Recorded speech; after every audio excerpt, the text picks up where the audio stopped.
This is Brad A. Milford with the Unlimited Business Wisdom Podcast, where business owners making mid five figures, six figures, or even more share their wisdom. It's 6 questions in 9 minutes because transforming possibility leads to reality. So let's get to it.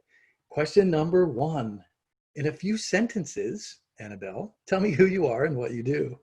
Oh, hi there, Brad. My name's Annabelle Beckwith. For the last 20 years, I've been a consultant, coach and trainer, working with business leaders and entrepreneurs to develop really productive teams and profitable businesses by focusing on their own practical and strategic leadership skills. Love it. And you have that phenomenal accent. Thank you. Question number 2. Annabelle, what's the best thing about being in business? The best thing for me about what I do is helping people. And I know it sounds cheesy, but it really is helping people achieve their potential. For me, there's nothing like that moment where somebody who's come to you with a problem or an issue going, I can't see my way through this. And my team and I will work with them, and they leave thinking, I can and I will. That moment when they suddenly think, aha, I've got it now. I've got it. For me is absolutely priceless. That's singularly the best thing about what I do, I think.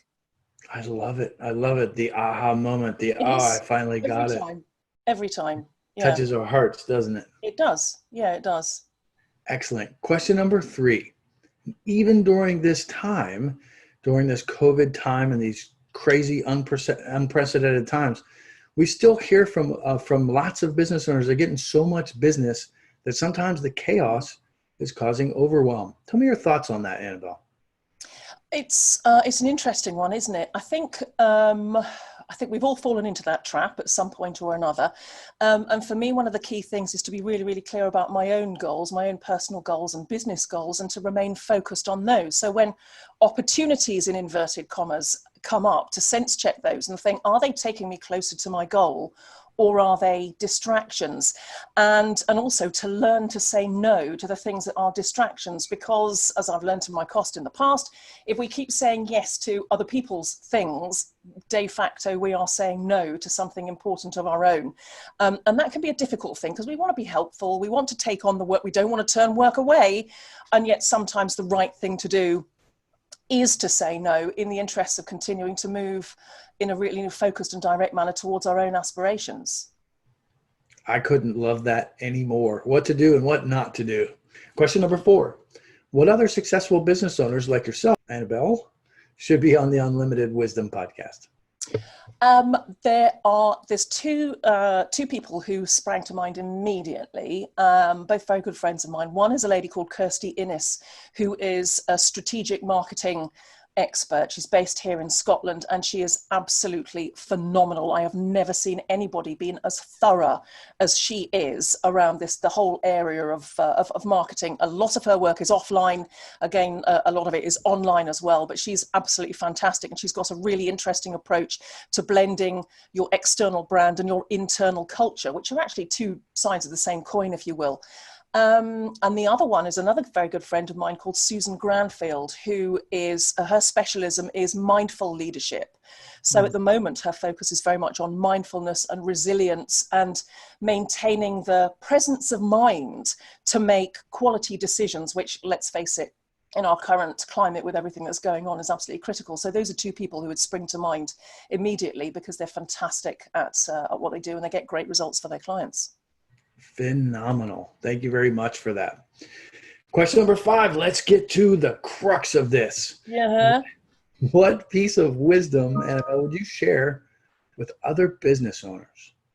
So one of my key things that I focus on is leadership development, developing leadership capability. And one thing that entrepreneurs and business owners find difficult often is delegating effectively. And yet it's something that leaders must learn to do. If you're not delegating, you're not managing effectively, and you risk burnout yourself, but you will become a bottleneck in your business. You will become a blocker to your own business growth. So there's a few things to consider when you are delegating to make sure you get it right first time. You're not in one of these scenarios where you send somebody off to do something and they come back with something and you think, what the heck's that? That's not what I asked for. Avoid that scenario. So The first thing is to use your emotional intelligence and think, what is holding you back from delegating? Because we tell ourselves all sorts of nonsense. Be quicker if I did it myself. I do it better than anybody else. We tell ourselves all sorts of things, and we really need to get out of our own way and learn to do this. So sense check what you're saying to yourself.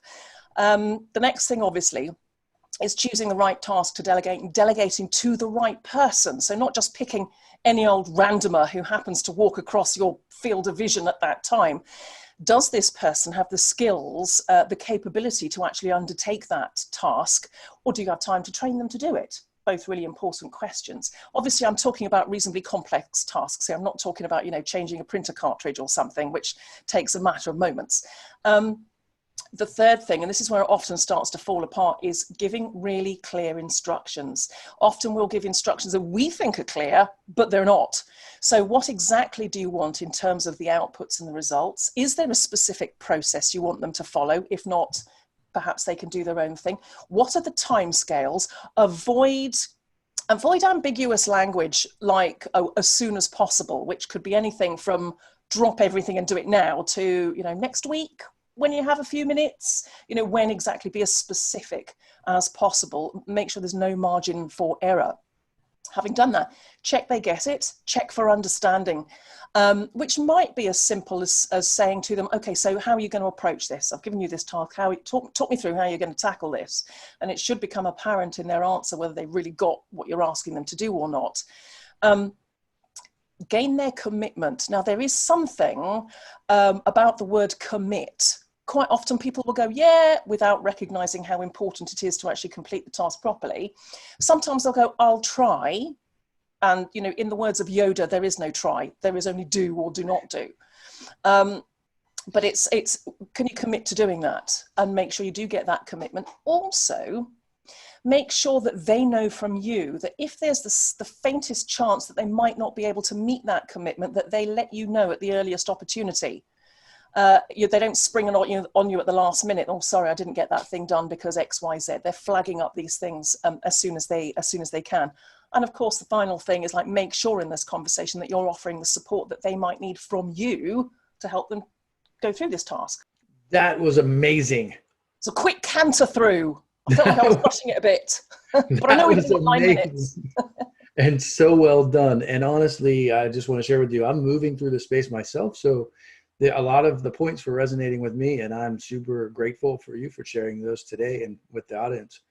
That's fantastic. Let's switch gears real quick. Mm-hmm. Let's do something fun. Let's do something. What's the most fun vacation you ever had, Annabelle? Do you know what? I've been very fortunate to be able to travel a lot throughout my life. So I've had some amazing adventures, like sleeping in a treehouse in Africa and going to visit friends in India and going to Australia and everything. But probably one of the most fun holidays was, maybe it's even predictable, was going to Disneyland Paris with my 2 kids, who at the time were 19 and 17. We had such fun. I think that has to be. Everyone's a kid at Disneyland, aren't they? It doesn't matter who you are. It doesn't matter how old you are. It was wonderful. I went for the first time about 3 years ago. And so I totally relate. Well, Annabelle, I want to thank you for coming on the show.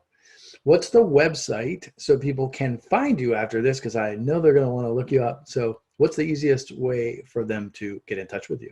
So the easiest, there's actually 2 to muddy the waters. One is my business website, which is Yara-Journeys, YARA-journeys.com. So that's my business website. I've got a book coming out on the 7th of July called Get Your P's in a Row, 5 Key Factors to Propel Your Business Forward. And my website, which will be at AnnabelleBeckwith.com, isn't quite ready yet. So in the meantime, you might want to connect with me on Facebook, where I have a group called Get Your P's in a Row. That's where I'm talking about the book. I'm sharing information. And that's the best place to connect for now. Or indeed on LinkedIn, where I am simply Annabelle Beckwith. Any of the above, really. Excellent. And congratulations on your book. Thank you. This is Brad A. Milford with the Unlimited Business Wisdom Podcast, where business owners making mid-5 figures, 6 figures, or even more share their wisdom globally. Thanks for joining us.